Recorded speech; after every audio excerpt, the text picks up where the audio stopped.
So today I want to talk about why your ex, your dumper, was right to dump you, why they were correct to end your relationship. Now, I get that that might be a little bit triggering, maybe that's not what you want to hear right now, but this is going to hopefully be a counterintuitive way of actually looking at your breakup, and you trying to understand what the dumper is thinking may actually lead to you moving on and understanding the breakup better and understanding the events and the reasonings why it happened. So bear with me until the end. I think you're going to find this very helpful, because them dumping you doesn't make them a bad person. They have gotten to a point where they no longer see a future with you. It's no longer viable. Maybe they've tried to talk things out with you and it's not worked. They've become stifled, and the only solution that they see is to step away from you, maybe have some space for a little bit of a time, or completely go in a different direction. But before we get any further, guys, it's been a long time. 3 weeks, in fact, since I've made my last video.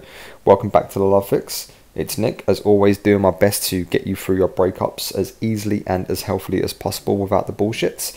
And if today's video is not enough for you, which I really hope it is, you can reach out to me for a one-to-one coaching session at thelovefix20@gmail.com. So, I've been away for a few weeks. I've been on holiday and I've just taken some downtime, and it was much needed, but I'm ready to get back to work. So let's get into this video.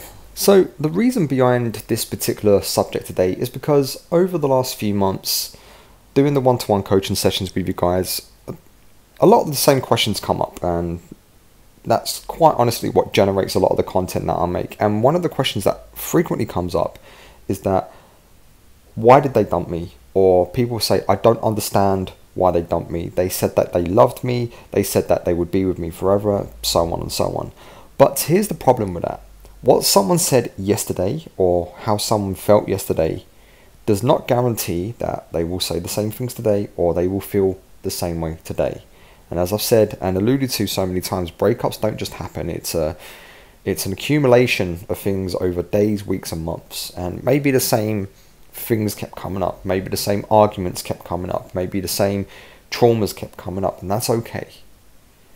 What is not okay is if you didn't hear what your ex was saying, if you didn't hear the message, because ultimately a breakup is a breakdown of emotional attraction. Now, don't get me wrong, yeah, sometimes it can be situational, but those cases are few and far between. That's normally the exception to the rule. Most times it is an emotional breakdown. It's a breakdown of communication. So this is why your ex was correct in dumping you, because typically speaking, barring any abuse or cheating or anything like that, they typically saw this going the wrong way before you did.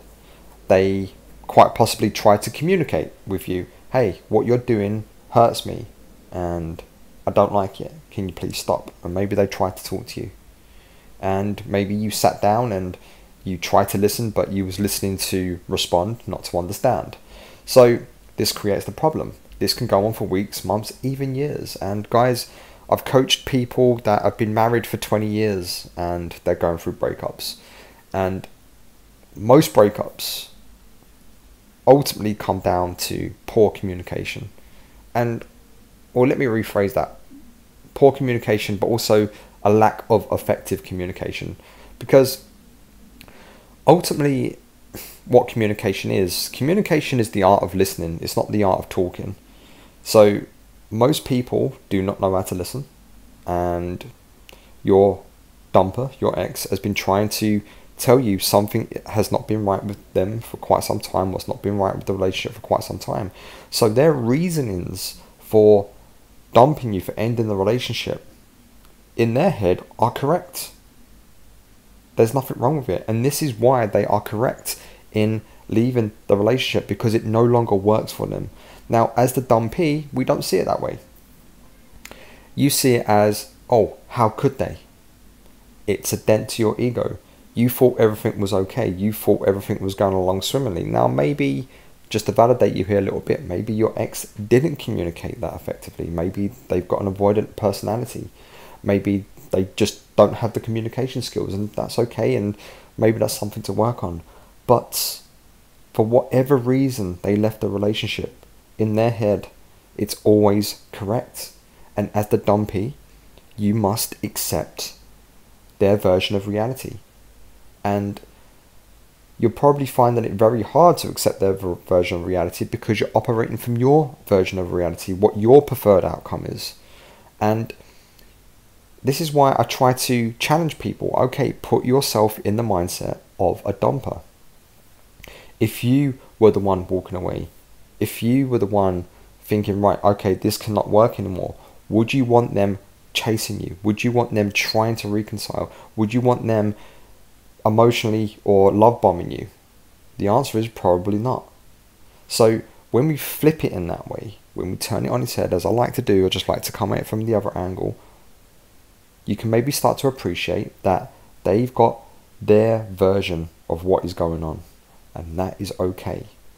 Doesn't make them a bad person, unless of course they've cheated or, you know, monkey branched or even rebounded. I mean, I'm not going to say that they're a bad person. It's just maybe that's someone you shouldn't waste your time on anymore, you know. But if they've been mentally abusive, emotionally abusive, physically abusive, then yeah, fuck them. Let them jog on, and let them think happy thoughts forever.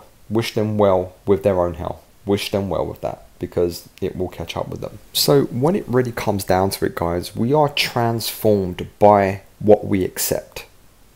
If you accept the situation at its barest bones for what it is, i.e. they left, they no longer want the relationship, and they want to go on to a different journey, into a different life. Yes, it sucks and it hurts, and it's the worst feeling in the world, and you're going to miss them, and you may still love them even a year or two down the line. That's okay. But your acceptance of the situation will be, shall we say, your enlightenment. It will be the first day of the rest of your life. It's the first step onto a new road, onto a new journey. That's the power of acceptance. So what we try to do in breakup situations, especially when you're dumpy, we fantasize. We wait for them to reach out, or we say something like, okay, I'm going to wait 30 days before I reach out, or I'm going to wait 45 days before I contact them. Guys, you have to stop doing things. You have to stop doing stuff. This is what you must stop. You must turn that energy inward. You must turn that energy towards yourself and give yourself unconditional love, unconditional validation, and wish them well. Okay, if you don't want to be with me, that sucks balls and I do not like it, but I will give you what you want. I will give you all the silence that you can handle. I will give you all the freedom by yourself that you can handle, because my journey continues, with or without you. My train keeps moving, with or without you. You are a want. You are not a need. I allowed you into my life because I wanted you to be there. So flip it on its head, guys. I just come at it from the other angle. And you may just find that if you walk towards the pain, if you embrace the pain, if you confront the anxiety and you say, okay, anxiety, what else do you have? Bring it on. You can't hurt me. You may just find that once the anxiety peaks, once the anxiety hit level 200, it can't do any more. It's done its worst. You can only get better from that point on. From your lowest point, you can only go up. So embrace it. Turn towards the pain. And the closer you get to pain, the closer you get to danger, the further away you are from harm. Because what I see a lot of the time is my clients going through a bad situation, and hey, I've been there and I've done it. We run away from it. We suppress. We hide from it because our primordial brains will do everything it can to avoid discomfort. And that is maybe a human failing, because if we embrace discomfort, if we embrace pain, we level up. We get better. We get stronger. Just like when you go to the gym and you train hard, after a couple of weeks, you can run that little bit further. You can lift that little bit more. We called it a positive trauma. So make this a positive trauma. Allow it to enhance your mental robustness. And say to yourself, their reasonings for the breakup are totally okay, based on their metrics. And if you can understand their metrics, you can understand the breakup. And that's all I do with the one-to-one coachings, is that I just try to get you to understand what happened and to get you to find some clarity. And when you find clarity, you start to move on, because you understand. When you understand, you can adapt. Just like anything else in life, when you're studying for a qualification or a new career, your understanding of the subject matter is what pushes you forward. So understand the breakup from the dumper's point of view, and I promise life will change for you. It will get better. I'm not saying it's going to happen overnight, but it will improve, and it will just allow you to function a little bit better every day.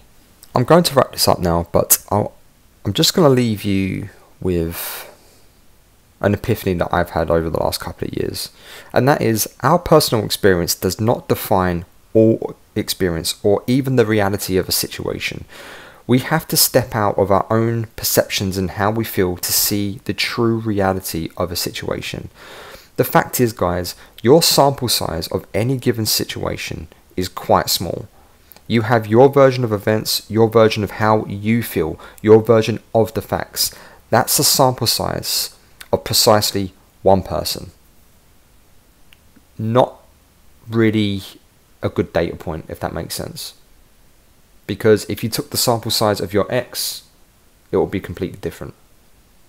So come at it from the other angle, and I promise you, you're going to be okay. I promise you are enough. You will get through this, you will feel better, and you will find people that are better suited to you. Because guys, there's 8 billion people out there. There's no such thing as the one or a soulmate. There are people that you are compatible with and have chemistry, and there are people that you are incompatible with and have no chemistry. That's all it comes down to. Statistically speaking, even if you're only compatible with 10% of 8 billion people. Okay, let's say if you're heterosexual, let's just say that's 4 billion people, roughly 4 billion people. That's millions of potential suitors. You've got options. And that's all I have for today. Take care, and I'll see you on the other side.